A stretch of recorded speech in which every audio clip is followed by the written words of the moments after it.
ఒక్కసారి ఊహించుకోండి, ప్రపంచం మొత్తం మీద కన్ఫర్మ్ అయిన ఆయిల్ రిజర్వ్స్లో దాదాపు 80% కేవలం ఒకే ఒక ఆర్గనైజేషన్ చేతిలో ఉంటే వినడానికి కొంచెం షాకింగ్గా ఉంది కదూ. కానీ ఇది అక్షరాలా నిజం. ఈరోజు మనం చూడబోయే ఆ మైండ్ బ్లోయింగ్ నంబర్ 79.5%. అవునండి, ఈ ఒక్క సంఖ్యే ఈ రోజున మొత్తం ప్రపంచ ఆర్థిక వ్యవస్థలను నడిపిస్తోంది. మనం రోజూ పెట్రోల్ బంకుల్లో చూసే రేట్లను వెనుకుండి డిసైడ్ చేసేది కూడా పరోక్షంగా ఇదే. మరి ఈనాటి మన విశ్లేషణకు స్వాగతం. ఈరోజు మనం ఒక అదిరిపోయే టాపిక్లోకి వెళ్లబోతున్నాం. ప్రపంచంలోనే అత్యంత శక్తివంతమైన, అలాగే ఎంతో ప్రభావం చూపే organisation of the petroleum exporting countries. అదేనండి, మనందరికీ తెలిసిన ఓపెక్. అసలు ఈ ఓపెక్ తెర వెనుక ఏం జరుగుతోంది, వాళ్ళ పవర్ ఏంటి అనేది అందుబాటులో ఉన్న మూలాల ఆధారంగా డీటెయిల్డ్గా అర్థం చేసుకుందాం. సో ఏమాత్రం లేట్ చేయకుండా డైరెక్ట్గా టాపిక్లోకి దూకేద్దాం. ఈ ప్రాసెస్లో భాగంగా మనం ఒక 6 ముఖ్యమైన విషయాలను కవర్ చేయబోతున్నాం. అవేంటంటే, ఒపెక్కి ఉన్న పవర్ ఏంటి, ఆ తర్వాత 7 సిస్టర్స్ గుత్తాధిపత్యాన్ని వాళ్లు ఎలా బ్రేక్ చేశారు, అసలు ఇందులో సభ్యులెవరు, ఎవరు బయటికొచ్చేశారు, ఒపెక్ ప్లస్ అంటే ఏంటి, అలాగే వాళ్ల లక్ష్యాలు, సౌదీ వాడే వ్యూహం, ఫైనల్గా ఫ్యూచర్ ఎనర్జీ ఎలా ఉండబోతోంది అనేది వరుసగా చూసేద్దాం. సరే, ముందుగా మొదటి అంశం ఒపెక్ యొక్క శక్తి. అసలు ఈ గ్లోబల్ జెయింట్ రేంజ్ ఏంటో చూద్దాం. ఇక్కడ ఈ లెక్కలు చూస్తే మీకే అర్థమవుతుంది. ప్రెజెంట్ ప్రపంచవ్యాప్తంగా ఉత్పత్తి అవుతున్న చమురులో 38% కేవలం ఈ ఒపెక్ దేశాల నుంచే వస్తోంది. అదలా ఉంచితే ఇందులో ఇంకో క్రేజీ ఫ్యాక్ట్ ఏంటంటే, ఇప్పుడున్న ప్రొడక్షన్ రేట్తోనే వాళ్లు ఆయిల్ తీయడం కంటిన్యూ చేస్తే వాళ్ల దగ్గర ఉన్న ఆయిల్ రిజర్వులు పూర్తిగా అయిపోవడానికి ఏకంగా 56 ఏళ్లు పడుతుందట. దీని బట్టి అర్థం చేసుకోవచ్చు అసలు ఈ ఆర్గనైజేషన్ స్కేల్ ఏ రేంజ్లో ఉందో కదా.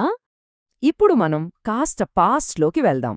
మన రెండో విభాగం 7 సిస్టర్స్ మోనోపోలీని ఎలా బ్రేక్ చేశారు, ఒక అండర్డాగ్లా మొదలైన వీళ్ల జర్నీ ఎలా సాగింది అనేది తెలుసుకుందాం. యాక్చువల్గా ఇది 1949లోనే వెనిజువేలా తీసుకున్న ఒక చిన్న అడుగుతో మొదలైంది. కానీ అసలు కథ 1959లో టర్న్ అయింది. అప్పట్లో మార్కెట్ని శాసించే ఆంగ్లో అమెరికన్ ఆయిల్ కంపెనీలు ఒక 7 ఉండేవి. వాటినే 7 సిస్టర్స్ అనేవాళ్లు. వాళ్ళేం చేశారంటే, వాళ్ళకిష్టం వచ్చినట్టుగా ఏకపక్షంగా ఆయిల్ రేట్లను ఒకేసారి 10% తగ్గించేశారు. ఆ టైంలో చమురు ఉత్పత్తి చేసే దేశాలకు అదొక పెద్ద షాక్.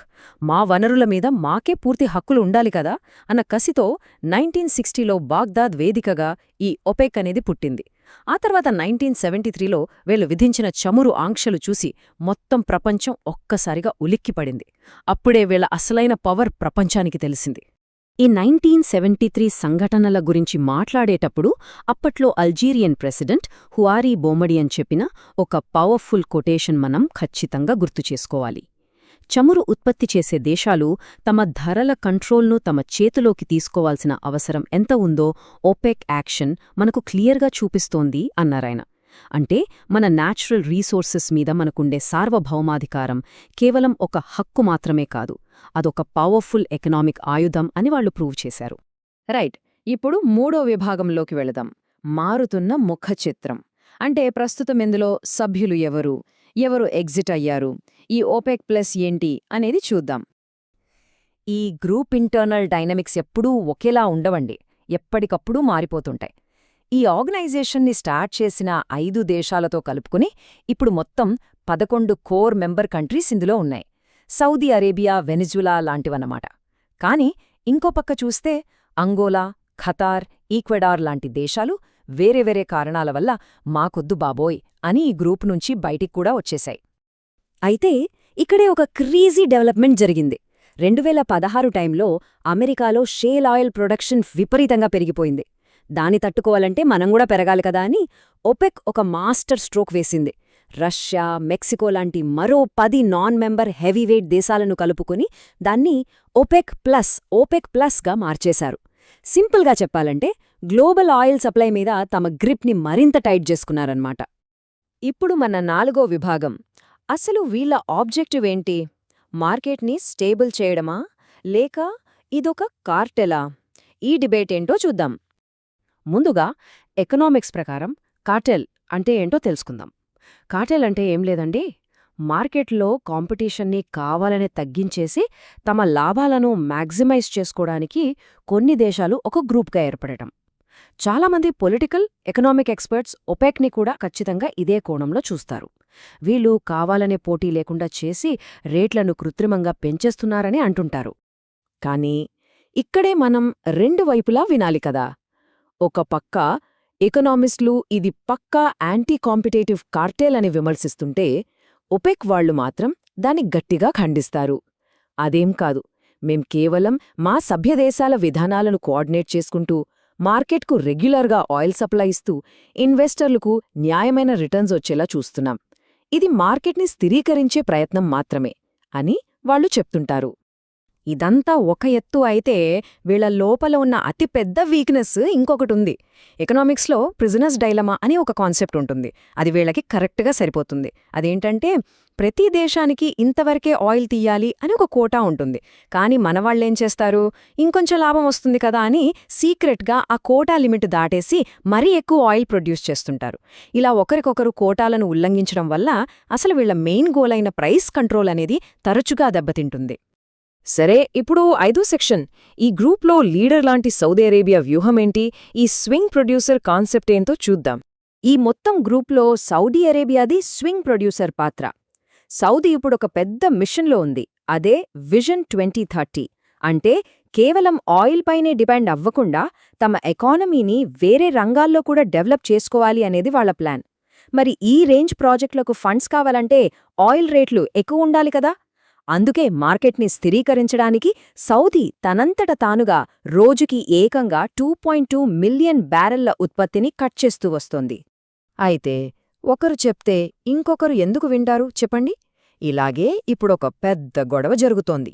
యునైటెడ్ అరబ్ ఎమిరేట్స్ అంటే మన యుఏఈ ఏకంగా మే 2026 కల్లా ఓపెక్ నుంచి పూర్తిగా బయటికొచ్చేస్తున్నట్టు ప్రకటించింది.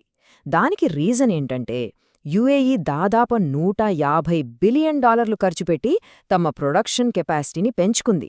తీరా పెంచుకున్నాక మా కోటా కూడా పెంచండి అని వాళ్ళడుగుతే సౌదీ ఒప్పుకోలేదు. ఆ గొడవే ఇప్పుడు ఈ ఎగ్జిట్కి దారితీసింది. ఇక మనం మన లాస్ట్ అండ్ ఫైనల్ సెక్షన్కి వచ్చేద్దాం. Future energy. ఆయిల్ మీద బతికే ఈ సంస్థ గ్రీన్ ఎనర్జీ వైపు వెళ్తున్న రేపటి ప్రపంచంలో ఎలా సర్వైవ్ అవ్వబోతుంది? ఈ మధ్యే వీళ్లు వరల్డ్ ఆయిల్ అవుట్లుక్ 2050 అని ఒక అఫీషియల్ రిపోర్ట్ రిలీజ్ చేశారు. అందులో వీళ్ళేం వాదిస్తున్నారంటే, అవును, ఎమిషన్స్ తగ్గించడం ఇంపార్టెంటే, కాదనట్లేదు. కానీ అదే టైంలో ప్రపంచంలో ఎనర్జీ లోపం లేకుండా చేసి పేదరికాన్ని నిర్మూలించడం కూడా అంతే ఇంపార్టెంట్ కదా అని వాదిస్తున్నారు. ఈ రెండిన్ని బ్యాలెన్స్ చేసే ఒక కరెక్ట్ అప్రోచ్ కావాలి అని ఈ రిపోర్ట్ చెప్తోంది. నిజానికి రాబోయే దశాబ్దాల్లో సిచ్యువేషన్ ఎలా ఉండబోతోందంటే, వెస్ట్రన్ కంట్రీస్ అన్నీ ఎనర్జీ ఎఫిషియన్సీ మీద ఫోకస్ చేస్తుంటాయి. కానీ మనలాంటి డెవలపింగ్ కంట్రీస్ గ్రోత్ మామూలుగా ఉండదు. మీకు తెలుసా, 2050 నాటికి ప్రపంచ జీడీపీలో 69% ఈ నాన్ ఓఈసీడీ దేశాల నుంచే రాబోతోంది. ఇంకో పక్క బ్రిక్స్ లాంటి గ్రూపులు బలపడుతున్నాయి. కాబట్టి చవకైన నమ్మకమైన ఇంధనానికి డిమాండ్ ఇప్పట్లో పడిపోయే ఛాన్సైతే లేనేలేదు. సో ఫైనల్గా ఇదంతా చూశాక మనకొక పెద్ద ప్రశ్న మిగిలిపోతుంది. ఒక పక్క గ్లోబల్ పవర్ ఈక్వేషన్స్ మారిపోతున్నాయి. యుఏఈ లాంటి పవర్ఫుల్ మెంబర్స్ బై చెప్పేస్తున్నారు.